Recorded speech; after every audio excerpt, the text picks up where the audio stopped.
Hello and welcome to this video. Here you see my latest toy. It's an alarm lock that I bought myself, and yeah, it has two properties. One, of course, it's an alarm lock, so that means if you shake this lock or if you try to open it with force, it will sound a very loud alarm. And the other property is actually the reason why I bought it. It has a nice smiley keyway. So I always wanted to have a lock that smiles on me when I pick it. But now to the alarm property. You can see here the hose of the speaker. And as I said, when you shake it or when you are violent to this lock, it will give a very loud, annoying sound. And I will demonstrate this to you. But first, let me unlock the padlock so that I can easily and quickly remove the shackle. And now, be prepared.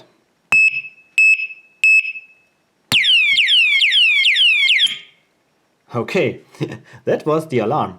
And as it is open, I will show you a little bit of the inside mechanism. On that side, you can see the locking mechanism. So it's actually only locked on one side. And the other side has a ball bearing, and that's the switch. So when the shackle goes in, it depresses the ball bearing, which activates the alarm mechanism. And the lock is actually, or the shackle is actually designed very clever, because it has two sides, one with a groove, and when you put it in like so, it's just a normal padlock. No alarm functionality, because the groove prevents the ball bearing from being depressed. And when you turn it around and push it in like that, it activates the alarm mechanism, and now it's very sensitive. So I want to pick it, of course, and I will prevent it from shaking. So that's the key. It's a 4-pin dimple lock like key. That's the shape, just like the keyway, of course. And I can tell you that the lock itself, that the core itself, is of very bad quality. When I turn it, you can see that it is very floppy, and it's actually a quite easy pick. For tensioning, I use this flag, and it gives me a very comfortable way to tension this core. And for picking, I just use a normal dimple flag.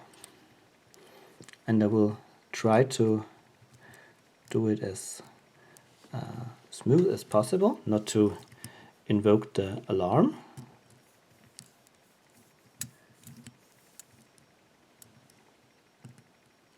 You can see that.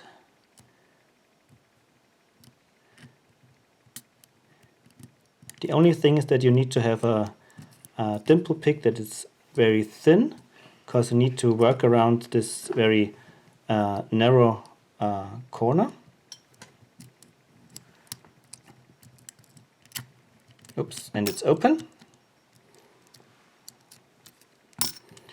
All right, so sorry, zoom out a little bit. Oh, lightning. Remove the shackle, and it's open without alarm. All right, and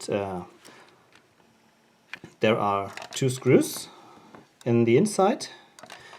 And now I will open it up and show you the internals.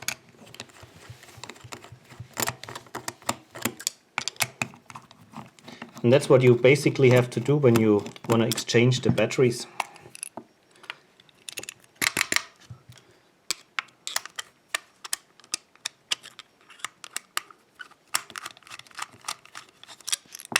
Okay. This out of the way. So this is just the bottom plate. And here we have a spring to hold the box here in place. And on the bottom of this box we have the batteries for the electronic part, and you can carefully pull this out, and I've already disassembled it once so that it's now easier to show it to you, and that's why I've placed a piece of paper here to prevent electronic or galvanic contact between the electronic part and the speaker.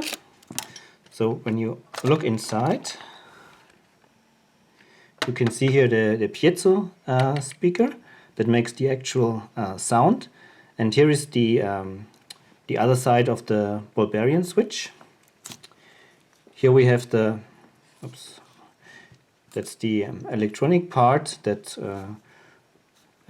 creates the sound and amplifies the sound. And I think on the other side here is the element that detects the vibration of the padlock, and then invokes the actual alarm. Yeah, all right. So that was just a quick demonstration and picking of the alarm lock with a smiley keyway. So get yourself one of these, and every time you pick this lock, it will smile on you. All right. Thanks for watching. Happy picking. Bye bye. Bye bye. Bye. I was wrong with the assignment of the electronic components. So this black element here is just an inductor, and you can see that from the picture here and from the name L1. And the element that is responsible for detecting the vibrations is this here. I would say it acts just like a microphone. And I can demonstrate this to you. I will insert the shackle, and now it tells you that it's detecting vibrations and gives alarm. And when I touch this element here, nothing happens. So this is not responsible for detecting the vibrations. But now take care, when I just slightly touch this one, it will start making noise. Alright, so sorry for the mistake in my first part, but I think now it's clear. Alright, thank you very much for watching. Bye bye.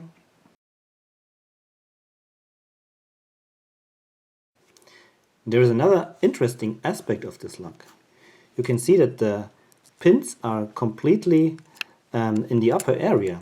So there is not like for normal locks where you have driver pins in the Bible and key pins in the plug. Here everything is in the middle area, and I'm curious to see how this actually works. And I think I only have to drill out this pin so that I can pull out the complete core, and maybe this gives more information about the actual mechanism. So stay tuned. Alright, the core is out. Here you can see the hole that I drilled, and here is the rest of the retaining pin. And here's the core. It has a retaining pin so that it prevents the core from turning all the way around. And I think I know how the locking mechanism actually works, because I can see here a sidebar. And I think the pins have grooves in it, and there is a connection to the sidebar, and when all grooves align, when the key is in, then the sidebar is retracted, or can be retracted, and you can turn the core. I cannot further disassemble this core because this retaining pin won't come out. I tried pulling, I tried pushing, it just doesn't want to go. So we'll have to keep it like that. I think it's clear how it works, and yeah, I will try to reassemble it into the housing of the padlock so that I can continue playing with my smiley lock. Okay, so thank you very much for watching. Happy picking. Bye bye.